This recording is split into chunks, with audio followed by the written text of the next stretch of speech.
Salut à tous et bienvenue dans cette nouvelle vidéo. Aujourd'hui je suis très contente de vous retrouver pour vous partager les applications de voyage qui selon moi sont indispensables, que ce soit pour faire un voyage de 2 semaines ou que ce soit pour une expatriation comme mon cas au Canada. Donc ce sont des applications qui sont disponibles à la fois sur Android et sur iPhone pour que ça convienne le mieux possible à tout le monde. De toute façon je vous mettrai les liens des applications que je vous cite dans cette vidéo en barre d'infos. J'ai essayé de faire un mélange un peu de tout, c'est-à-dire des applications qui sont très connues, des applications un peu moins connues, et c'est parti!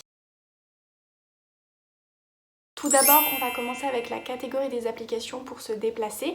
Donc bien sûr, il y a Uber. Donc Uber, vous connaissez certainement. C'est une application qui permet de se déplacer facilement via un taxi. Donc vous appelez un chauffeur et c'est vraiment idéal si par exemple vous arrivez à l'aéroport à une heure tardive et que vous n'avez pas de transport en commun pour aller au centre-ville. En fonction du pays dans lequel vous vous trouvez, vous aurez des applications spécifiques. Donc par exemple au Canada, l'application Théo Taxi est très utilisée. Mais après, ça dépend évidemment de là où vous êtes. Et puis également, il y a l'application Bolt. Alors l'application Bolt, c'est une application qui est à peu près similaire à Uber, sauf que parfois c'est 2 fois moins cher, il y a des promotions très intéressantes, donc n'hésitez pas à aller regarder. C'est une application qui est disponible un peu partout dans le monde également.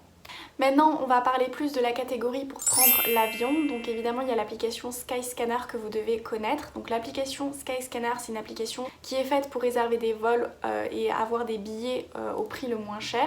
Donc l'avantage avec ce genre d'application, c'est que par exemple sur l'application, vous pouvez mettre votre lieu de départ et la destination, ça peut être partout.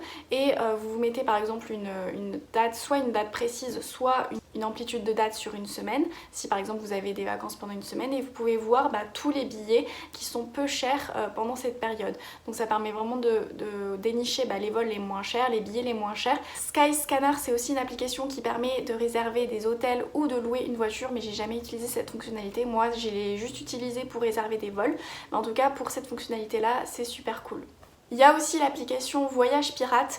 Voyage Pirate, c'est un petit peu pareil que Skyscanner, ça permet de dénicher des bons plans sur des vols, mais aussi des hôtels ou pour la location de voitures. Donc ça permet vraiment d'obtenir des billets à prix réduit. Il y a par exemple des réductions sur les billets de train, sur la location pour des voitures, sur des hôtels, des billets d'avion, etc. Donc vraiment, n'hésitez pas à regarder pour vos prochaines vacances ou pour votre prochain voyage.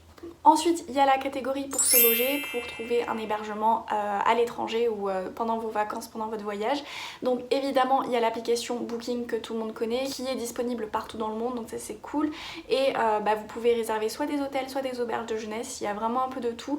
Je vous conseille quand même, si jamais vous voulez faire des réservations sur Booking, de le faire sur le téléphone, parce qu'en général c'est moins cher que sur l'ordinateur, il y a des réductions, il y a des promotions.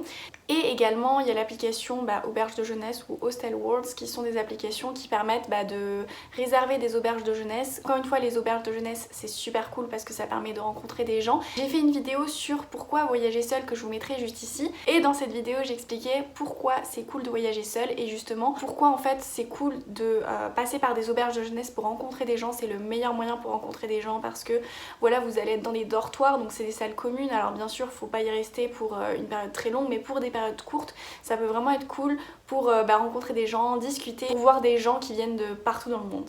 Évidemment, vous connaissez tous l'application Airbnb qui permet de trouver un logement soit à court soit à long terme, mais je vous conseille quand même d'utiliser cette application plus pour le court terme parce qu'à long terme ça fait cher quand même Airbnb. Vous pouvez soit décider d'habiter seul, soit en colocation, soit chez l'habitant, donc encore une fois ça permet de rencontrer des gens. Également sur Airbnb, il y a une nouvelle fonctionnalité qui s'appelle Expérience et dans cette catégorie vous pouvez par exemple essayer des cours de cuisine, des cours de photo ou plein d'autres choses comme ça, donc n'hésitez pas à regarder. J'ai jamais utilisé cette fonctionnalité mais ça peut être cool de tester des expériences via Airbnb. Et enfin, il y a l'application Couchsurfing qui est une application qui permet de loger chez l'habitant gratuitement. Alors l'application elle est payante, il me semble que c'est 3 €, enfin 2,99 € par mois ou alors 14,99 € par an, donc c'est pas super cher non plus. Mais après vous pouvez loger chez l'habitant gratuitement. Ce qui est cool c'est que soit c'est vous qui décidez de louer votre canapé à quelqu'un, un étranger, soit vous pouvez venir chez quelqu'un. On a tous un canapé chez nous donc on peut tous le faire. Faut quand même je pense faire attention parce que faut peut-être pas y aller tout seul pour ce genre d'expérience. Forcément on sait pas sur qui on peut tomber, mais ça peut être cool si on y va à plusieurs ou à 2 au moins. Ensuite parmi les applications, il y a les applications pour s'orienter. Alors évidemment vous connaissez tous Google Maps, il y a également Citymapper qui permet de s'orienter plus dans les villes, que ce soit par rapport au métro, au tram. Sinon il y a Google Maps qui est une application internationale. Ensuite il y a l'application Waze si vous avez une voiture. Vous pouvez mettre des fonctionnalités comme par exemple éviter les autoroutes ou au contraire prendre les péages. Donc c'est vraiment super, notamment pour regarder là où il y a des radars. Je trouve que c'est plus facile à utiliser que Google Maps. Enfin il y a l'application Park4Night. Donc là c'est une application qui est super utile si jamais vous comptez voyager en voiture, en camping-car ou pour faire un road trip, etc.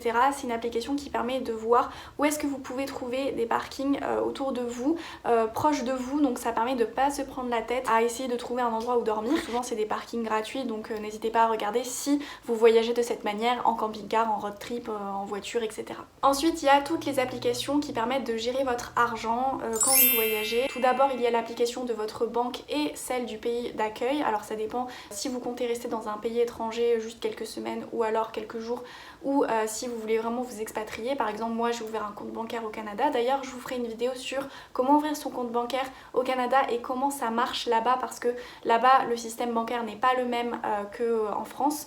Il y a également l'application Tricount. Tricount c'est une application qui est super si par exemple vous êtes en colocation ou si vous partez en voyage, en vacances avec des potes, ou si par exemple vous voulez organiser des événements, des fêtes et que vous ne savez plus qui a payé quoi. En fait c'est super simple. Le principe c'est que chacun du groupe marque dans l'application les dépenses qu'il a faites pour un événement, pour les vacances ou pour je ne sais quoi, et ensuite l'application va automatiquement calculer qui doit quoi à qui, de sorte que les dépenses soient équitables pour chacun, de sorte que chacun ait dépensé la même chose à la fin. Donc c'est super, encore une fois ça permet de pas vous prendre la tête. Il y a également l'application Wise qui permet de faire des transferts d'argent depuis votre pays d'origine vers votre pays d'accueil. Donc là encore une fois c'est vraiment intéressant si vous ouvrez un compte bancaire dans le pays et que vous voulez vous y installer pour longtemps. Par exemple moi au Canada, bah oui j'ai utilisé ça pour transférer l'argent que j'avais sur mon compte français vers un compte canadien, et c'est l'une des applications qui propose des taux de change les moins chers, et c'est vraiment pratique. Et enfin il y a l'application XE Currency qui est très pratique pour convertir la monnaie de son pays d'origine vers la monnaie locale. Par exemple souvent quand on arrive dans un pays étranger on se rend pas forcément compte du taux de change entre par exemple l'euro et le dollar canadien ou le dollar américain, donc ça permet de pouvoir faire ces conversions facilement et rapidement. Et surtout ce qui est super cool c'est que c'est une application qui peut être utilisée hors ligne, donc vous n'avez pas besoin d'avoir internet pour savoir quel est le taux de change. C'est une application que je vous recommande vivement. Ensuite, il y a toutes les applications qui concernent l'apprentissage des langues étrangères ou les langues étrangères. Donc évidemment, vous connaissez Google Traduction et Reverse. Ils sont des applications de traduction dans la langue du pays en question. Donc c'est très pratique si jamais vous cherchez des mots ou que vous ne parlez pas du tout la langue. Et également, il y a l'application Quizlet. Quizlet, c'est une application pour l'anglais que j'utilisais en classe préparatoire en anglais et qui était super cool, je trouve. Donc l'idée en fait, c'était de remplir des fiches de vocabulaire dans lesquelles vous rentrez un mot en anglais et sa traduction en français par exemple, et ensuite vous avez des tests et comme des évaluations qui vous permettent de vous entraîner pour apprendre ce vocabulaire, que ce soit avec des fiches mémoire, des textes à trous, etc. Donc vraiment je vous conseille vraiment cette application si vous avez du mal à apprendre une langue ou si vous manquez de vocabulaire dans une langue. Et puis ce qui est cool aussi c'est que vous pouvez partager par exemple les listes que vous faites de vocabulaire, vous pouvez les partager avec d'autres personnes. C'est pour ça qu'on l'utilisait en classe prépa, parce que du coup les élèves créaient des fiches et ensuite on les partageait dans toute la classe. Ensuite, les applications pour manger, parce qu'on va pas se mentir, manger c'est la vie. Donc il y a l'application par exemple Apico. Apico c'est une application si jamais vous êtes végétarien, végétalien, pour trouver les restaurants les plus proches de chez vous qui soient vegan ou végétariens. C'est une application qui est présente partout dans le monde, donc n'hésitez pas à regarder ça. Et également il y a l'application La Fourchette. La Fourchette à la base c'est une application française, mais je pense que vous pouvez aussi l'utiliser dans certains pays. Et en gros vous pouvez trouver par exemple des restaurants en fonction de vos goûts, par exemple marocain, mexicain, etc.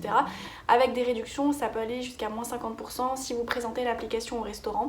Donc n'hésitez pas à regarder aussi La Fourchette. Et enfin, la dernière catégorie, c'est la catégorie des applications pour la sécurité, parce que évidemment c'est très important de se renseigner sur la sécurité du pays avant d'y aller, surtout si on y va seul par exemple.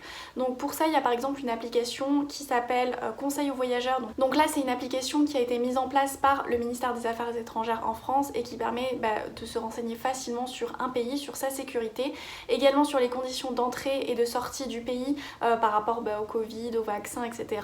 Mais également par rapport à la sécurité du pays, est-ce qu'il y a des risques d'attentats. Également il y a des informations sur les usages et les coutumes du pays, donc c'est vraiment cool. Puis dans le même ordre d'idée, il y a des applications comme Travel Safe ou Travel Oracle qui sont des applications qui permettent de tenir informés les voyageurs des dernières mises à jour du pays, des dernières informations et des dernières nouvelles du pays. On arrive à la fin de cette vidéo, j'espère vraiment qu'elle vous a plu, j'espère qu'elle vous aura fait découvrir quelques applications. Je sais qu'il y a des applications qui sont évidentes et que tout le monde connaît, mais c'était pour faire le point sur les différentes applications qui sont vraiment utiles pour moi quand on voyage, que ce soit encore une fois pour 2 semaines ou pour vraiment une expatriation sur long terme. Donc j'espère vraiment que cette vidéo vous a plu. Si c'est le cas, n'hésitez pas à vous abonner, à liker cette vidéo, à me laisser vos avis en commentaire, à me partager d'autres applications si vous en connaissez d'autres qui pourraient être très utiles. Et je vous dis à très bientôt pour la prochaine vidéo. Bye!